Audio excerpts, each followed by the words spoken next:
Hello, ladies and gentlemen, and welcome to a Saturday early evening episode of Ted's Booze Cellar with me, your most gracious host, Ted.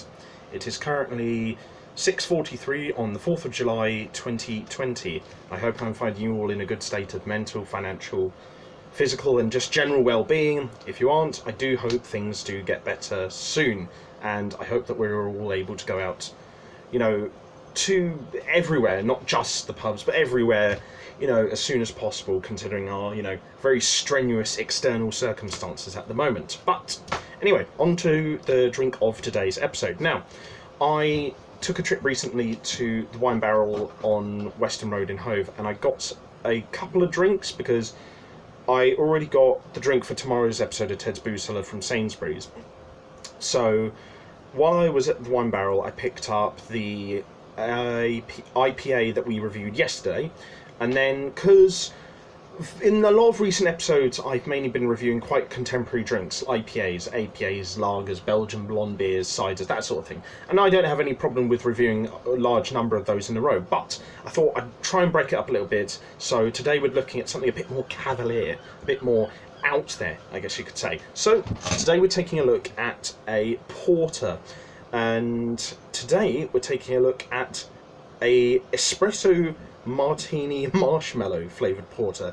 This is Stay Puft by Tiny Rebel. So yeah, this is quite interesting. I mean, it's immediately the can grabs me. The contrast of the chrome silver can against like midnight blue with, an espresso martini glass held up by,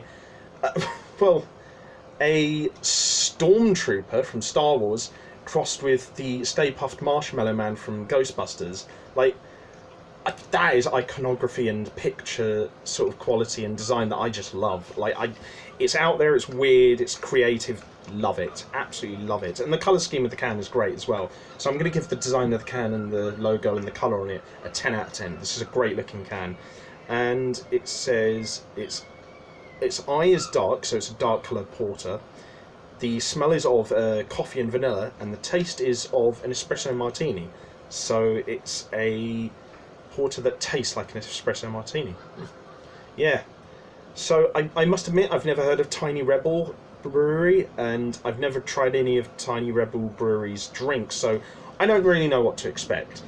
I know this is probably going to be a bit of a punchy one because it's 9% alcohol volume, so it's probably going to sniff a bit, let's just say. But speaking of sniff, let's give it a quick, smell, just to give ourselves hopefully a good first impression and see if the smell of coffee and vanilla is as true as they say it is on the can. So let's give it a quick sniff.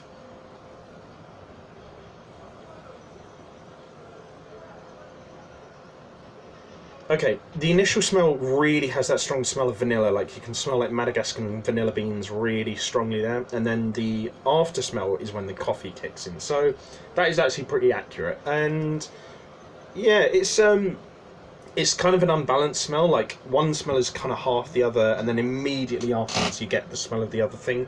I wish the smell was kind of more intrusive, just the two sort of seamlessly put together, but at the same time it smells good, so I'll give it an 8 out of 10. It smells nice. But before we taste it, quick palate cleanser of water.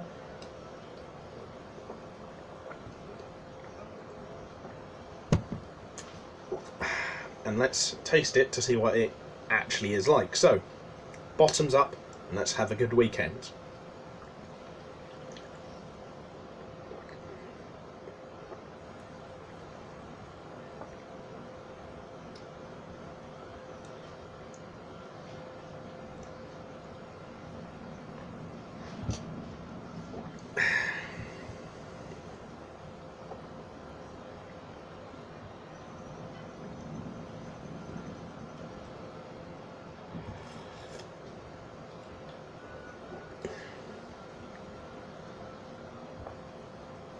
It's interesting.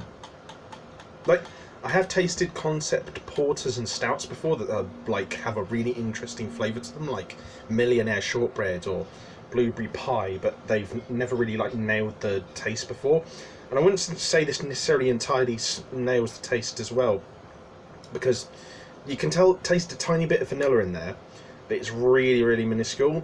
And there's a sort of like a marshmallowy fluffiness to like the aftertaste as well, which is quite pleasant actually.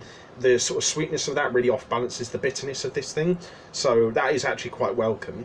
The main flavour is that when you swallow it down, you get this sort of standard like earthy bean-based porter taste, and then immediately afterwards you get this really strong taste of espresso. So the flavours are strong, but they're kind of strong flavours that you would reasonably think that could mix together quite well.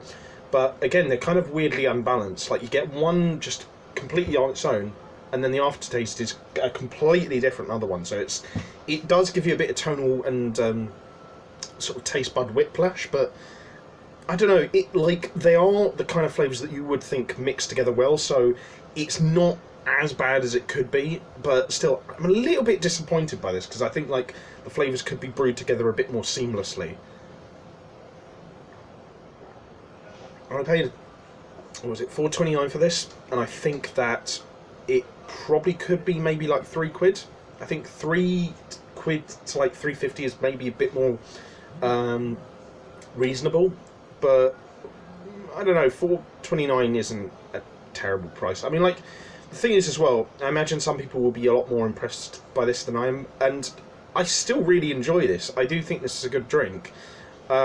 It's probably not the best porter I've ever had, and again, like I think the flavour being a little bit unbalanced is kind of holding it back.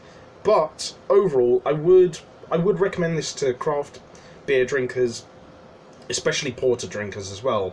But to me, to more contemporary sort of like lager and ale and beer drinkers, I probably wouldn't recommend it.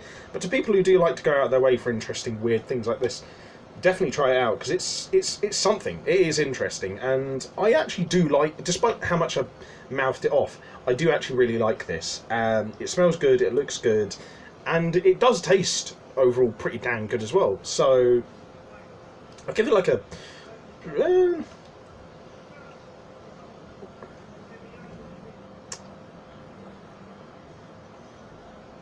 I'll give it a 7.5, but it's a good 7.5, and I would say this is a buy. I probably will go out my way to get this again, but only on the odd occasion for like a very special treat. But overall, yeah, pretty damn good. So, if you guys did like this video, leave a like, share and subscribe. If you have any suggestions for future videos, and if you have any agreements or particular disagreements you had with anything that I said in this video, leave all that in the comment section below. And if you want to check out any of my other online activities, I'll leave the links to my social medias and other YouTube channels in the video description below. But as always, have fun, stay safe with whatever you're doing, treat each other with good respect and admiration, wash your hands, wear a mask when you go out to the shops, drink responsibly, know your limits, and I'll see you guys at the bar next time on Ted's Booze Cellar. Bye bye for now.